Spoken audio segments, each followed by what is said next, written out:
But when we talk about emergency response, if by the computation of the data that I have, this aircraft crashed 45 minutes after taking off at 0912.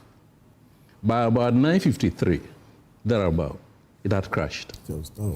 Now, if this was a time and the missing aircraft message, off-radar message, did not happen at the time that it crashed. It happened maybe a short while before. That's right.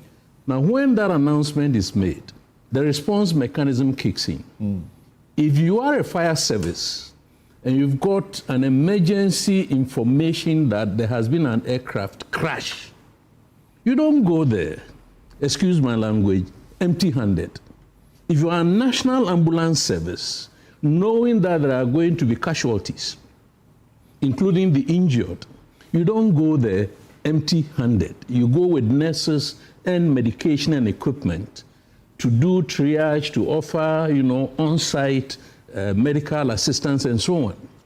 Now, the recovery of these bodies, because they were then dead, is part of the emergency response.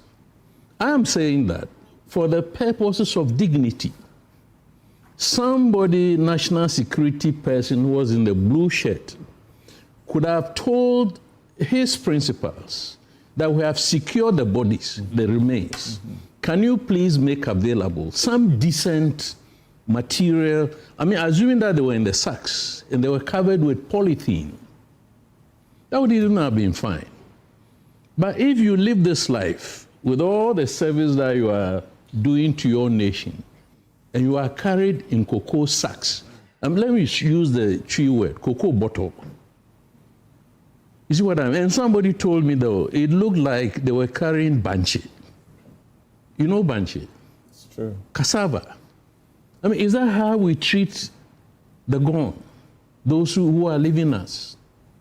Now, let me give you another angle of the emergency response. And I'm asking rhetorically, what psychosocial support, trauma, whatever support, are we providing the family? Because it's part of the emergency response, not only of those who are involved in the crash, but those who are affected, those who are related. The woman who collapsed yesterday when she was going to lay the reef, for instance, and was rushed to 37. Are we paying attention to the circumstances or conditions under which the families are bearing with this disaster? So, broadly speaking, our national emergency response is not up to scratch. And the earlier we address that, the better. Because given the frequency of these disasters, I don't want to be prophetic or whatever, but I look at the frequency, 2020, 2023, 2025, then you add the history of the caseloads prior. We need to be prepared.